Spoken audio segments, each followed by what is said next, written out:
Africa Media Live TV. Kindly subscribe to our YouTube channel to get updated on the trending gist, latest news all over the world.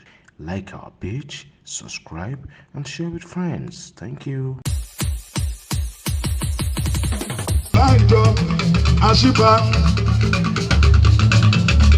Ìṣọ̀lá bàbá tó dá ẹ̀fọ́ dá dúró náà. Gíwá sàmọ́sá gúdù.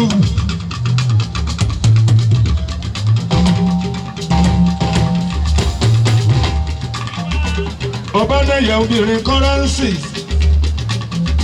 Orin tí máa kọ fún yín ni wípé ẹ sọ fọ́lọ́run ọba wípé Obaneye má pín dọ́dọ̀ mi òwe.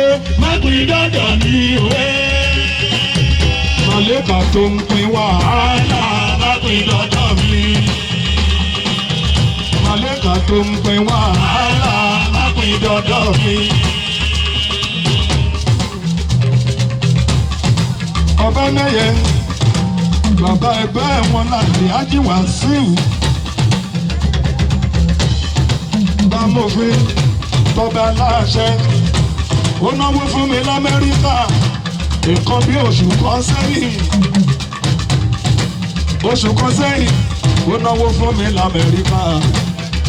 Ìyẹn ní Baltimore ní Maryland.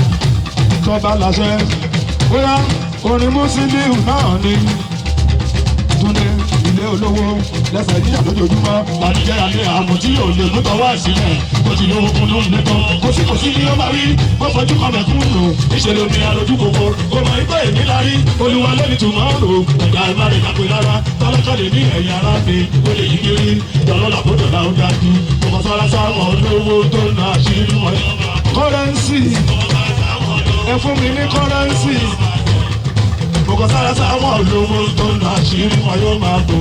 Ìrìn láàrin babalókè ló mọ̀ láó dájú. Ẹ jẹ́ kí n mọ̀ pé kọ́rẹ́nsì èyí ẹ mú kọ́rẹ́nsì wá. Ó yẹ owó ṣẹ́ mi dà bá mú. Owó ṣẹ́ mi dà bá mú.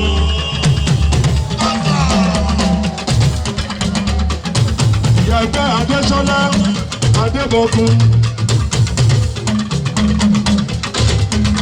Ìyàgbẹ́ owó ṣẹ́ mi dà bá mú. Owó ṣẹ́ mi dà bá mú. Adéṣọlá náwó owó dọ́là ló ná. Ó pín dọ́dọ̀ mi òwe. Ó pín dọ́dọ̀ mi òwe. Màlẹ́kà tó ń owó dọ́là. Ó pín dọ́dọ̀ mi.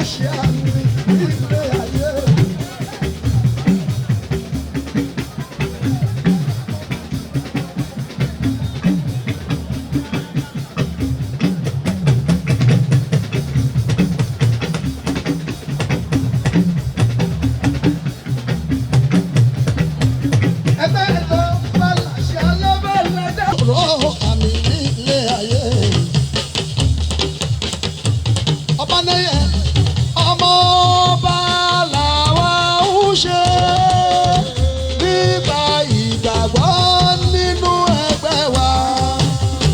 Ṣé mọ́mọ́ ọba máa ló lòlẹ̀? Obaneye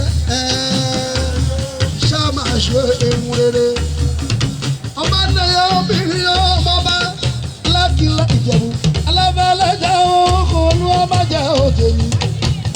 Abídẹ́mi ọ̀rẹ́ àgbà ní ìyá ẹgbẹ́ nínú ẹgbẹ́ ọkàn olú ọba jẹ́ òde mi tó. Délé àwàdà ọmọ pàrọ̀dé.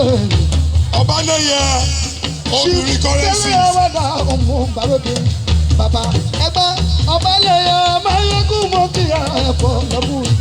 Máyégún tiwa o, tiwa ni máyégún.